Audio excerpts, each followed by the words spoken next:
Warning. This creepypasta is not for kids. It may contain disturbing content. Viewer discretion is strongly advised. If you're sensitive to horror, gore, or psychological themes, turn back now.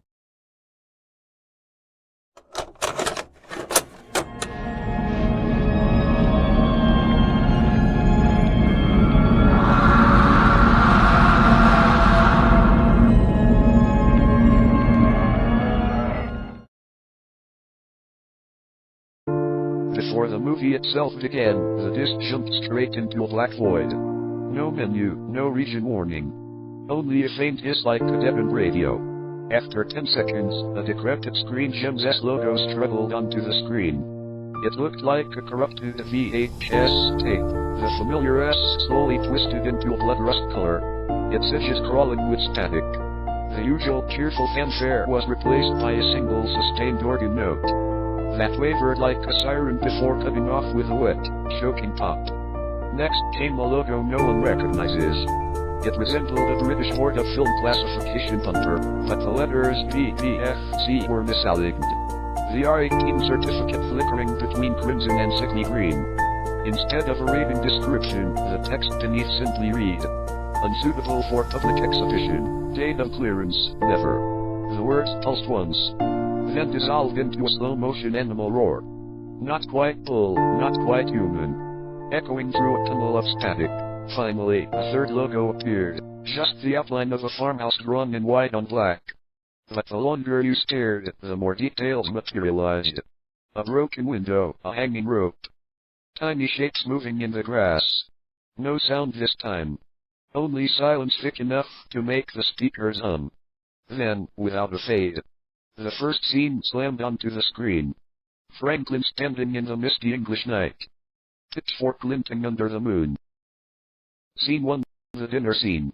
The film opens cold, no establishing shot, no title card. Just the whine of a VHS motor struggling to catch speed. A dim kitchen, lit only by a single yellow bulb hanging over a wooden table. The color grading is off, the whites are too blue, the shadows almost purple, as if the film stock had rotted before being transferred. The sound has a faint, hollow echo, like every voice is bouncing inside a metal bucket. Franklin sits at the table. He's middle-aged, wide-shouldered, with heavy red hair and that glassy look of a man who's been awake too long. Across from him sits Sam, a small boy no older than 10, in a wool jumper and corduroy trousers. Neither of them moves at first.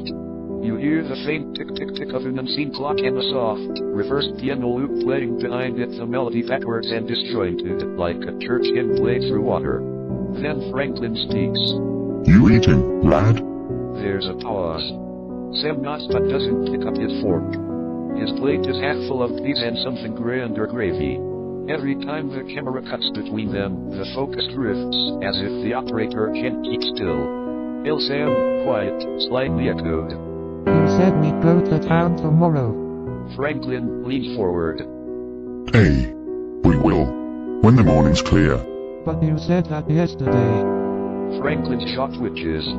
The reversed piano track suddenly stops for 1 second. Just enough silence to make the hum of the kitchen light unbearable. Then resumes, but now lower, slower, backwards in pitch. "Best not argue, boy. Best keep quiet when the fields are listening." Sam frowns. "What do you mean?" Franklin, staring off camera. "Just quiet." The camera holds on Sam's confused face for too long. Then there's a brief flutter in the footage. 2 frames that don't belong, a shot of something outdoors, maybe a gate, maybe horns in the dark. Then we're back in the kitchen. Neither of them seems to notice. Sam pokes at his food. "Dad, what's that noise?" "What noise?" "The song, it's backwards." Franklin looks at him, then at the ceiling, then directly at the camera. As if he realizes someone is filming them. Franklin, very low. "Don't listen too close, Sam. It listens back." The bulb flickers once. The reversed piano loop falters again, warping into a descending blur of notes. A single utensil clatters to the floor. Neither of them bends to pick it up. The scene fades not with a proper cut, but with a slow smearing of the tape. Like the recording itself is melting. The last clear sound, before black is Franklin's voice, distant and delayed by the echo. Franklin, off-screen. Tomorrow'll be a good day, that bull, so stay quiet. Scene 2, the school. The screen fades in slowly, almost painfully. A white serif text appears over total blackness. The next day, the letters hover for 5 full seconds. Silent except for the faint VHS buzz in the distant mechanical whine of a tape spool.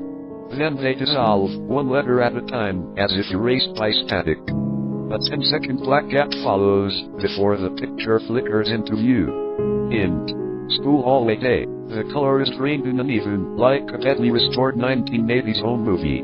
The camera shakes slightly, handheld, wandering through a corridor lined with lockers painted dull green. Every few seconds the frame warps, bending the walls inward. And faint white specks drift across the image like falling dust.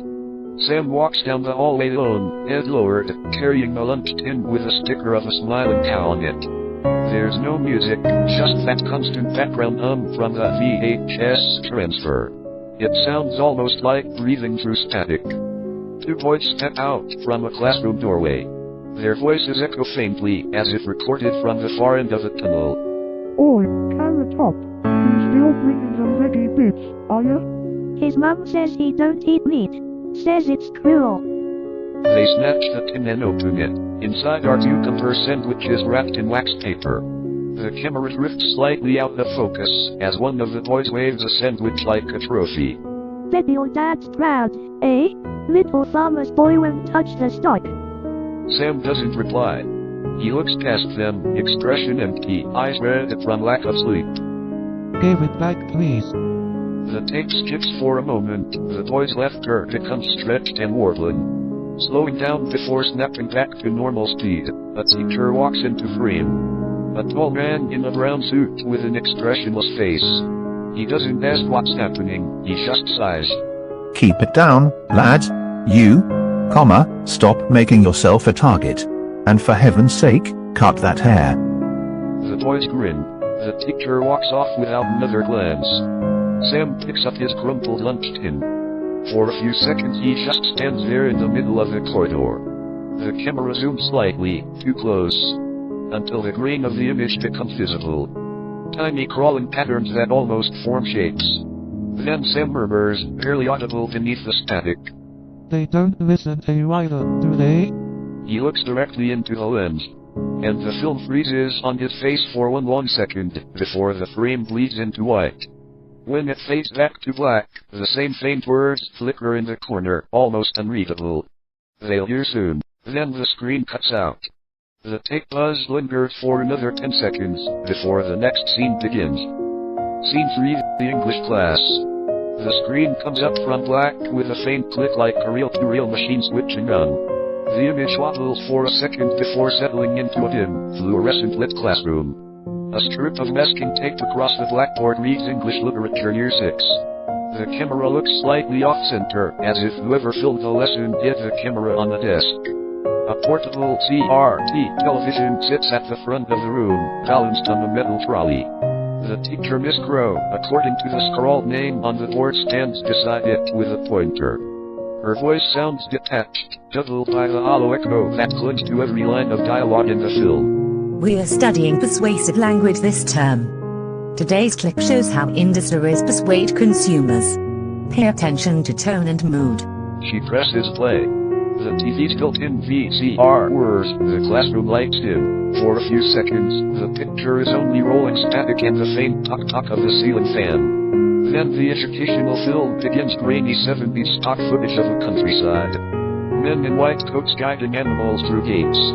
Nothing overtly violent, just instructional, but the sound design in the Animal Rampage version is wrong. The hum of fluorescent lights merges with a low, distorted audio from the screen, creating a nauseating drone that makes the walls seem to vibrate. Sam sits at the back, his face washed pale by the flicker of the television. Each cut on the classroom camera lens half a second late, so his reactions feel out of sync with everyone else's. Why we watching farm stuff in English? Cause Miss thinks it's educational. They snicker. Sam doesn't move. On the screen within the screen, a narrator cheerfully describes the process of preparing meat for market. The words are muffled, backward at times, as if dubbed in reverse. Sam covers his ears. Emma Yankees, you remove your hands and focus, please. He lowers them slowly. His desk mates glance at him with mock sympathy. Don't faint, Reggie boy. Student number 2. Bet your dad makes you watch worse. Laughter ripples across the room. Miss Crow doesn't stop it. She just sighs and writes pathos/logo/ethos on the board in shaky chalk. Sam whispers under his breath, the microphone barely catching the words. They don't stop. They just keep doing it. What was that? They keep doing it. The television flickers, the image skips. For one frame, the bright classroom lights dim into the reddish hue of sunset. Then everything snaps back. Miss Crow blinks, confused. Sit quietly, Samuel. She turns back to the board, but the chalk in her hand snaps with a loud crack. No one moves. The classroom clock ticks for a full 10 seconds before the film on the TV cuts to black by itself. The projector continues even after the screen goes dark. And Sam's whisper, barely audible, slides into the sound mix like a lost radio signal. Sam, off screen. They can hear us from the fields. The scene fades to black. The VHS buzz lingers another 5 seconds before the next title card appears. Its letters crooked and uneven. Something's wrong in the fields. Scene 4, coming back from school. The picture flickers into view after a few seconds of black. It looks as though the camera has been left on record by accident. The image stutters every few frames, colors washed in dull oranges, like the sun is dying behind a layer of smoke. The school bell can barely be heard, just a faint metallic ringing buried under the constant hiss of the tape. A row of children walks along a narrow country lane, bookdeck swinging. The hedgerows on both sides blur into a wall of dark green. Sam is at the end of a line, a few meters behind the others. Don't lag, Ginger. Maybe the cows will eat him. They run off laughing, their voices swallowed by the static hum. Sam stops walking. He watches the others disappear around a bend and then looks down at the road. For almost half a minute, nothing happens. Only the faint buzz of the VHS and the distant wind. The camera zooms a little closer, but the focus slips. The edges of Sam's coat melt into the landscape. A car passes. The driver honks once. The horn echoes strangely, stretching on, after the car is gone. It's just noise. Just noise. Off screen. That you, lad? The image shakes. It's suddenly the farm track. The cuts in this scene are sloppy, almost frantic, like whoever edited it was trying to hide missing footage. Franklin stands by the fence, wiping his hands on a rag. His voice carries that same metallic echo as in the dinner scene. You get on all right. Fine. They keeping you busy in that fancy school? We watched a film. A film? About meat. They would. There's a brief skip in the audio, Franklin's next words half swallowed by the static. Nothing but noise. They don't understand the fields, Sam stares past him, toward the paddock. The sound of wind fades out completely. All that's left is the soft, rhythmic click of the camera mechanism. Dad, do you hear that? Hear what? The humming. Franklin looks around, frowning. That's the wires, lad. Just the wires. It comes from the ground. Best get inside. Before gets dark. They start toward the farmhouse. As they walk, the lens catches the sky turning the same deep blue as in the opening logo. A thin vertical line of distortion runs down the screen like a crack. Right before the image cuts to black, Sam looks straight at the camera again. His lips move, but there's no sound. Subtitles, probably edited by whoever transferred the tape, fade in at the bottom. They're not done yet. The tape buzzes for another 10 seconds, before the next reel begins. Scene 5, the milking. The picture comes in mid-fade, already humming with tape hiss. Dawn light leaks through a mist.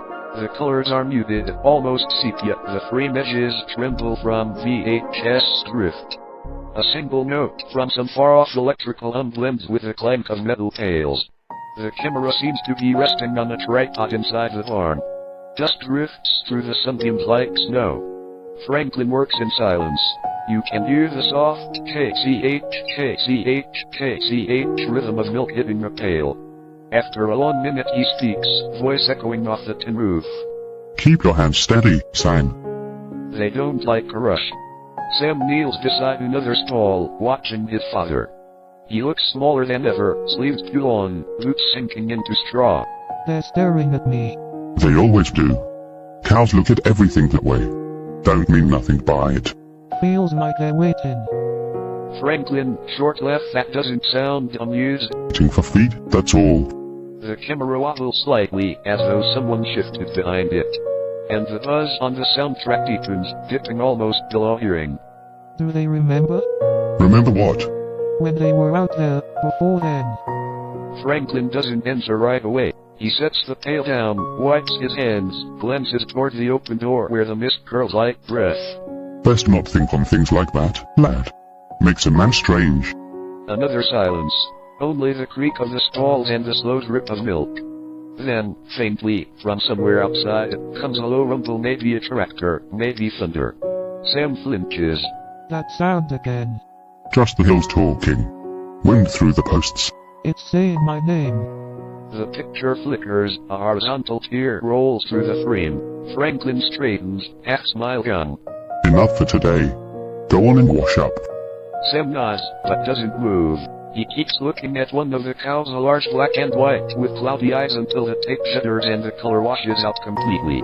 For a second the image turned monochrome, the sound of the pail dripping continues even after the picture cuts to black. Then a faint title appears in the corner, white on black, barely there.